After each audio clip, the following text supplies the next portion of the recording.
మనం ఎక్కడ్నుంచి వచ్చాం? అసలీ విశ్వం ఎలా మొదలైంది? ఇదేదో సైన్స్ పుస్తకంలోని ప్రశ్న కాదు, ఇది మనందరి కథ. మరి శూన్యం నుంచి సర్వం వరకు సాగిన ఈ అద్భుతమైన ప్రయాణంలోకి వెళ్దామా? ఒక్కసారి ఆలోచించండి, మన పూర్వీకులు రాత్రిపూట ఆకాశం వైపు చూసి ఏమనుకునుంటారు? ఈ మిరిసే నక్షత్రాలు, ఈ గ్రహాలు, ఈ గ్యాలక్సీలు అసలివన్నీ ఎక్కడ్నుంచొచ్చాయి? ఈ ప్రశ్న వేల ఏళ్లుగా మనల్ని ఆలోచింపజేస్తూనే ఉంది. ఈరోజు మనం దానికి సైన్స్ ఇచ్చే సమాధానమేంటో చూద్దాం. సరే, ఇప్పుడు మనం టైంలో వెనక్కి వెళ్దాం. చాలా చాలా వెనక్కి. ఎంత వెనక్కి అంటే కాలమనేదే పుట్టకముందున్న సమయానికి. మన కథ మొదలయ్యేది అక్కడే. సైన్సు దీని బిగ్ బ్యాంగ్ అంటుంది, కాని సింపుల్గా చెప్పాలంటే ఇది మన విశ్వం యొక్క పుట్టుక. సుమారుగా 1388 కోట్ల సంవత్సరాల క్రితం. ఆ క్షణం కంటే ముందు ఏముంది? సమాధానం ఏమీ లేదు. స్పేస్ లేదు, టైం లేదు, మనకు తెలిసిన ఫిజిక్స్ రూల్స్ ఏవీ లేవు. అంతా కేవలం అనంతమైన శూన్యం. చూడండి, మనం బిగ్ బ్యాంగ్ అనగానే మనసులో ఏదో పెద్ద బాంబు పేలుళ్లా ఊహించుకుంటాం. కాని అసలు నిజమది కాదు, అంతకంటే చాలా అద్భుతమైనది. అదొక పేలుడు కాదు, అదొక విస్తరణ.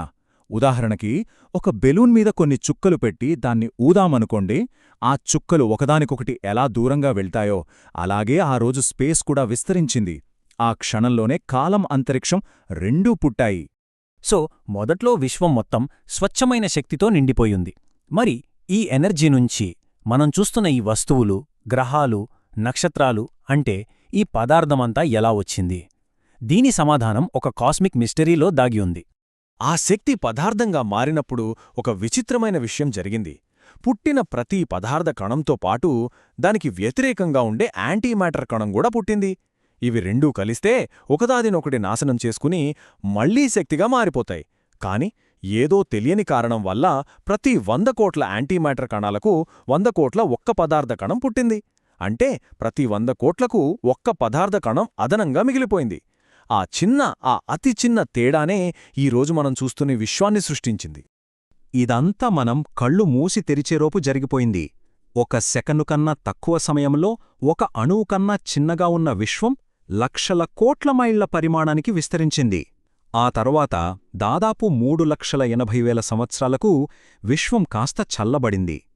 అప్పుడు మొదటి అణువులు అంటే హైడ్రోజన్ మరియు హీలియం పుట్టాయి.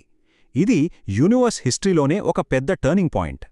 కొన్ని లక్షల సంవత్సరాల పాటు విశ్వం మొత్తం చీకటిగా, నిశ్శబ్దంగా ఉంది.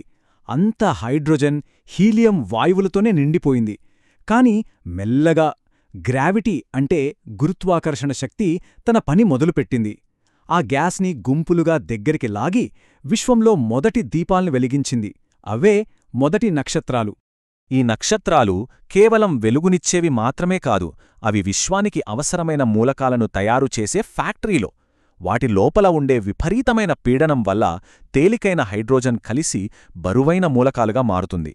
ఇక పెద్ద పెద్ద నక్షత్రాలు వాటి జీవితం చివరిలో సూపర్నోవా అనే భయంకరమైన పేలుడుతో చనిపోతాయి.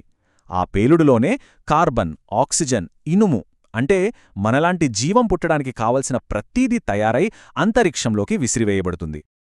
ఒక్క మాటలో చెప్పాలంటే ఆ నక్షత్రాల మరణం లేకపోతే మన జననం ఉండేదే కాదు.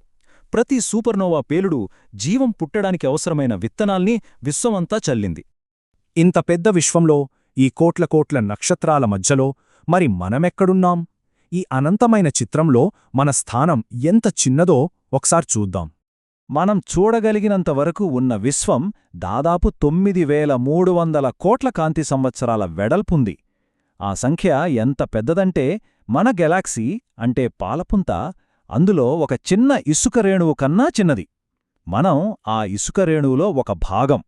అయితే ఇక్కడే అసలు ట్విస్టుంది. ఇప్పటిదాకా మనం మాట్లాడుకున్నదంతా విశ్వంలో మనకు కనిపించే భాగం గురించే. కాని అసలు కథలో అతి పెద్ద రహస్యం మన కళ్లకు కనపడని దాన్లోనే ఉంది. అసలు నిజమేంటంటే విశ్వంలో 68% డార్క్ ఎనర్జీ అనే ఒక అంతుచిక్కని శక్తి ఉంది.